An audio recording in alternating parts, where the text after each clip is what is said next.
Yes.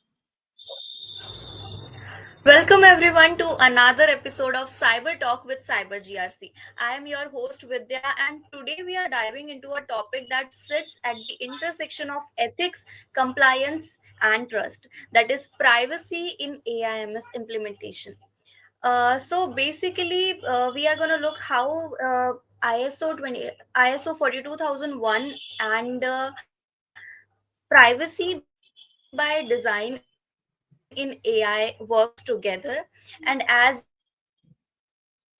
AI system increase data, privacy isn't just compliance requirement, it's a moral operational necessity. And this episode will uncover how privacy fuels transparency, accountability, and fairness in AI management system. So let's start today's episode. uh, Love, sir, my first question is why is privacy such a critical element in ISO 42001 implementation? So privacy is really important. Basically, Vidya, because AI systems are designed to basically learn from patterns, right? They learn from patterns. They learn from real Yeah. world human data. Okay. So when we feed Hmm. them enormous amounts of data sets of human data, okay, when we feed them, for example, if you want the AI to identify a cat or a dog, so you feed the AI millions of data sets for a cat, millions of data sets for a dog, right? For example. So similarly, when we want them to work, we want them to work on real human patterns, real human behavior. So all this behavior is basically nothing but our purchases, our speech, our movement, our health, okay, our communications. Okay, so basically all these are personal. It basically has our names, our locations, our email addresses, everything it has. So basically from that perspective, privacy is at the heart of AI governance, because AI systems, they can't work without this data, right? So that is where we have to be very responsible, Yeah. and in order to handle this data. And without privacy you can't have a responsible AI, ethical AI, trustworthy AI. None of them is possible, right? Because right now privacy is one of the most important factor for any country. If you see, for example, in Europe, they have GDPR. Okay, in India also we have DPDP Act Hmm. coming up.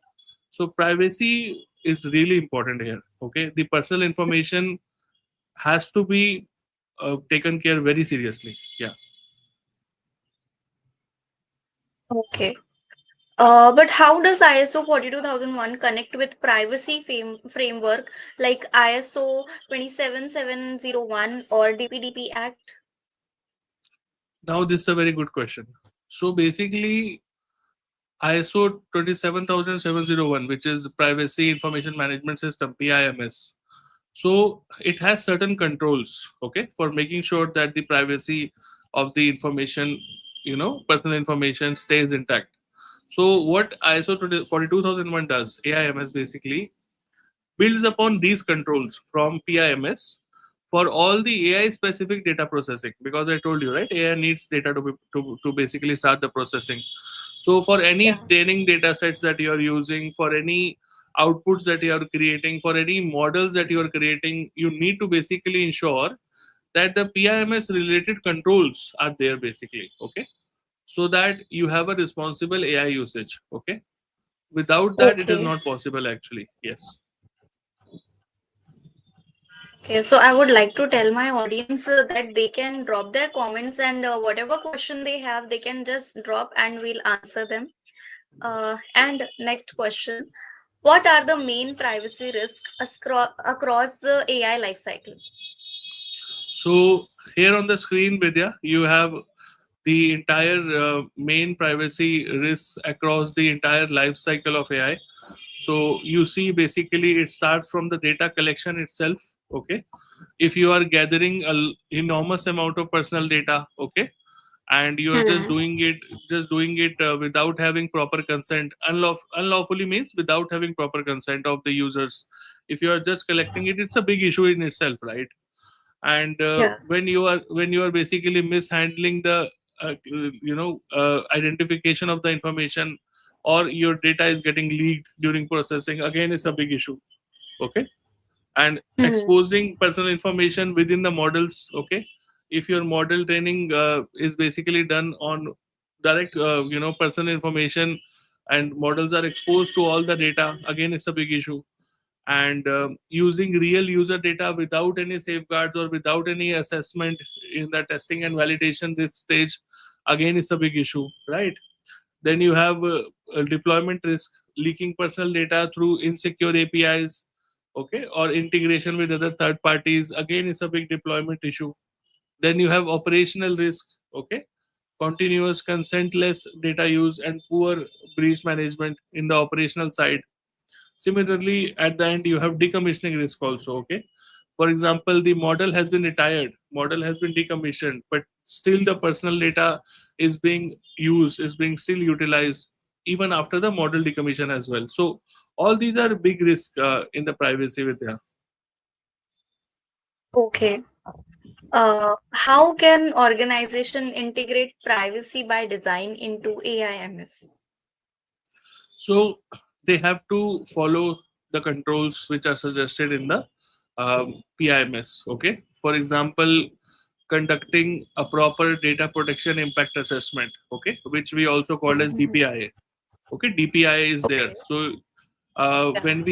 when we train the students, when we train the learners in for DPDP Act, we already covered one batch in cyber GRC for DPDP and GDPR as well. So we tell them how to do the DPI, how to do the DPI, data protection impact assessment. That is very important. If you have done data protection impact assessment, then you will basically understand, okay, how the personal data is being used, what all personal data is being used, where it is used, how it is stored, how it is processed, what all third parties do have access to this personal data. Everything is covered in the data protection impact assessment with there. Okay. So if we are conducting a thorough DPI before Yeah. implementation of the AI, definitely it Mhm. will manage us, it will help us to reduce the privacy related risk like we saw, right? And Yeah. second thing is something called as implementation of data minimization. Data Okay. minimization means you only collect the data that is required for your business. For example, if you are ordering something from Amazon, right? Amazon needs your phone number, your address, and that's it. It does not need your Aadhaar card to deliver, right? True. It does not need your passport to deliver, right? Yeah. So this is called data minimization. But if some business are taking too much of information which is not required, then they are basically breaching the data minimization principle. Okay.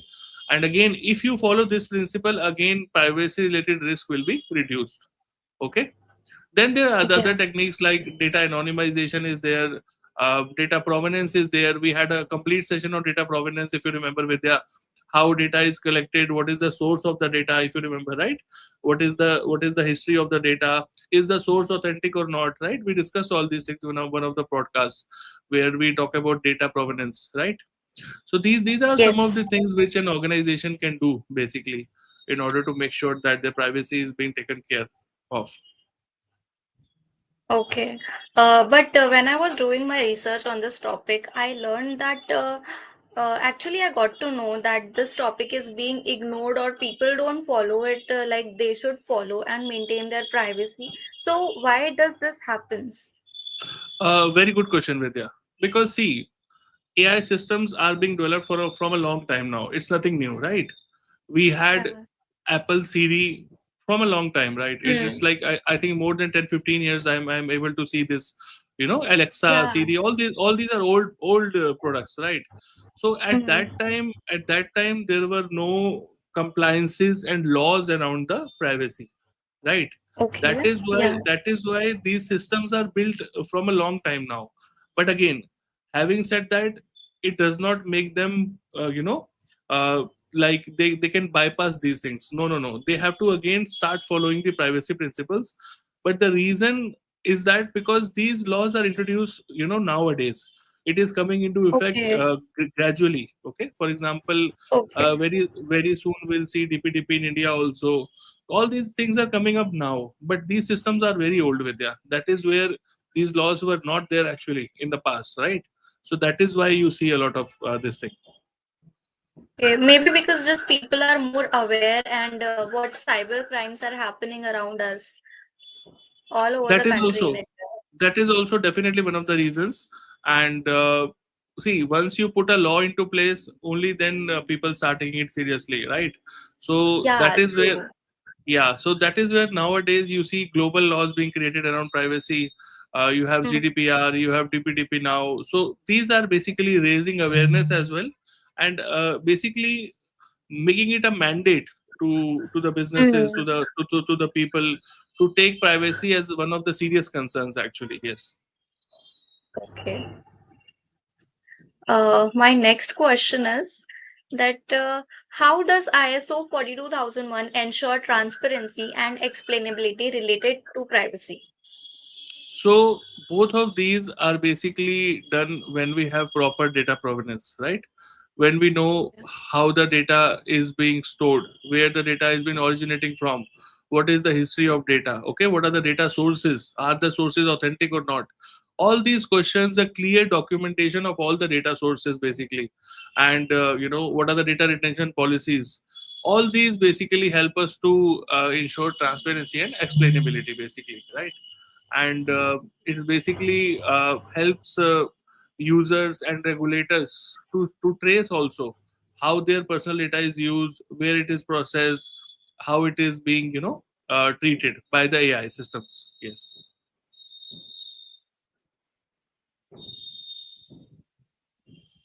Uh, Moving on to the next question, this how should AI impact assessment include privacy consideration? Definitely, AI impact assessment should include privacy consideration, and we can include them by basically adding what are the data categories being utilized for the impact assessment. We can add what all data categories are being used. What is the sensitivity of the data? Is it PII or SPII? Because two are separate actually. One is called personally identifiable information, and the other is called sensitive personal information, right? So we need to categorize and decide the sensitivity levels. And secondly, most important thing that we can check in the impact assessment is that whether the data is collected by a lawful purpose. Do you have proper consent from the users or not, or you're just doing it as you like, right? And most importantly, what is the impact on the individual, right? If you remember the AI impact assessment we talked about with the impact on the society, impact on the individual, remember we discussed those points. So in this case Yeah. also, basically we need to understand what is the impact on individual rights. For example, fairness, bias, consent, are all these things taken Hmm. care into consideration or not, right? So this is where the AI impact assessment can also be uh, be little bit inclined towards privacy, I would say. Yes. Okay. What roles and responsibility are involved in managing privacy within AIMS? So if you are dealing with a huge amount of personal data, if you are dealing with sensitive personal data, PII, SPII, definitely you need to have dedicated roles. Okay, you can start with having a data protection officer. Okay, you can have chief privacy officer. You can have different roles. I think AI ethics officer is also there to basically see if the privacy is being managed ethically and all the privacy principles are being taken care of properly. DPO is there basically to ensure compliance with laws like GDPR and all. So these roles basically are there, and basically you have to make your AI developers and data scientists also aware about these things. Because see, if your data scientists and if your AI developers are not sensitive towards privacy, you can't have Hmm. a privacy by design principle, right? You can't have it. So basically you need to make sure that they're sanitized towards these things, they're sensitive towards these things, they are made aware about all these privacy related issues, right? So that is really important. What advice you would like to give to these people? uh Try to understand how this can if this information goes out, what impact it can have on the individual. For example, let's say if a AI system is dealing with healthcare records of patients, just think about a scenario if this information goes out or gets leaked through any means or through any whatsoever. How would this impact to the patient? How would it impact Patient. to the society at large? Because this information can't be leaked, right? And similarly, Yeah. when you're talking about financial records, okay, when you are basically having AI in the financial domain, again, leaking out people's financial record is also something that it is very sensitive to a person and the society at both ends. Vidya, so having more and more awareness for the entire AI team, I would say, the AI owner, the AI sponsor, the basically the business owner who is driving this effort, sensitivity towards privacy is one thing that I would highly recommend, right? And if you need any consultation on these controls, how to perform data protection impact assessment, DPI, etc., definitely feel free to get in touch with us. We can help you with that. But don't be ignorant with these facts, because if you ignore this, privacy will become a issue, a very large issue, and very soon. That's how it happens. Okay. Is there any limitations or drawbacks using these, or it is not? Uh, Basically, if an organization is not using any DPIs basically, and not using any controls related to privacy, basically there will be a lot of issues. Okay, because that means they are not sensitive towards privacy. Okay, so definitely there will be issues later on, because that is what we mean by privacy by design, Vidya. If you see all these risks which are there, these are basically life cycle related risk, right? It starts from the data collection and it ends till the decommissioning of the AI system, right? And if the data scientists, if the AI developers are not aware of these issues, how will they handle these risks? They won't be able to, right? That is the main issue. Okay. Uh, my next question is, how can privacy metrics and KPIs be defined in AIMS? But first, I would like you to explain privacy metrics and KPI for better understanding. Uh, Basically, privacy metrics are basically metrics on which you basically track the majority of your privacy, right? How exactly are you controlling it? For example, number of data access requests that people are having, how many data sets that you have anonymized or pseudonymized, or how many percentage of data, all these percentage of uh, PII related to information. All these are basically privacy metrics. Okay, for example, Okay. percentage of information, personal information collected, percentage of personal information anonymized. All these metrics basically come under the PIIs, KBIs. Okay. Acha. Uh, and how can privacy metrics and these both basically be defined in AIMS? You can do it. For example, you can track them by using how many number of privacy incidents have happened. Did you have any number of data leaks or not? How many data sets have you anonymized? Okay, how many PII have you collected? How many people have access have asked for the access of their information? How many people have asked for the modification? All these are basically KPIs related to privacy. How many people have asked Okay. you to delete their information? That is again a very big KPI. Okay. Uh, I think this matrix are aligned with some clause 9.1. So what is that?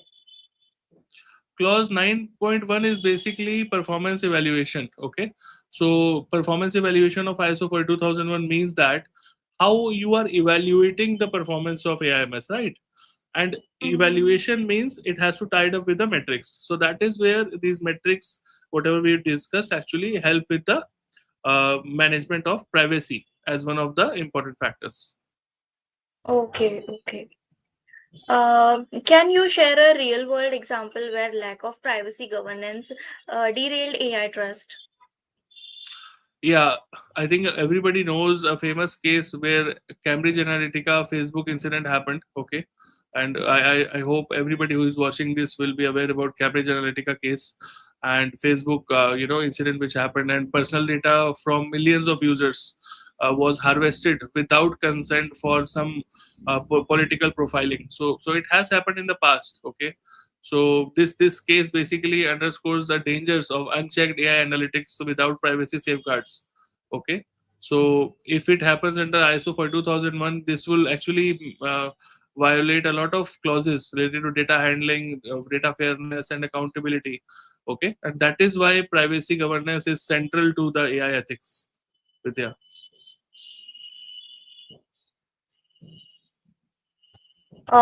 What's your closing advice for organizations starting their AIMS journey regarding privacy?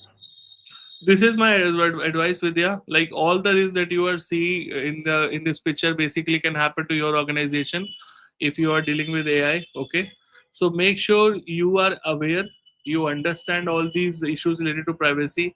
You have a privacy first design for your AI. You have privacy by design for your AI. Okay, you map your AI workflows accordingly. You map your AI data flows accordingly so that you know what all personal information is used, where it is used, how it is stored, who all have access to that, what all APIs are using it. Okay, all these things basically you need to start tracking from the beginning itself, because you can also do the risk assessment for privacy as well. Okay, by having privacy risk Mhm. assessment, privacy impact assessment you can do, and you can have controls also from the PIMS system like we discussed, right? So all these things are really important for every AI stakeholder who is there in the part of the project. And also I would say training is really important, awareness is really important, because from starting to developers to the board members, Vidya, if they don't know what are their responsibilities towards privacy, they won't be able to implement it, right? So that is the main thing. Okay, you may need to make them aware about all this. Okay, and AI cannot work without privacy. Okay, so that is where we need to build that trust with the AI, so that we can have privacy with proper fairness. Only then we can have a trustworthy AI, responsible AI.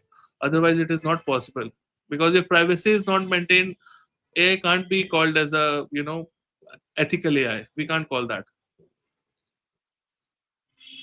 Okay. At the end of this podcast, I want you to share to the people who want to enroll in to the classes. So just share how they can enroll. For this particular ISO for 2001 batch, it's starting from 9th of November. It's a weekend batch, 8 to 12 in the morning, 8 a.m. to 12 p.m. IST. And when you will join this batch for practical AIMS, you will see all these things, whatever we are discussing in this podcast, practical, hands on. Okay, and you will be able to perform these DPIs, you'll be able to actually do all this. So that is where, Vidya, I always insist on practical and hands on training, so that Yeah.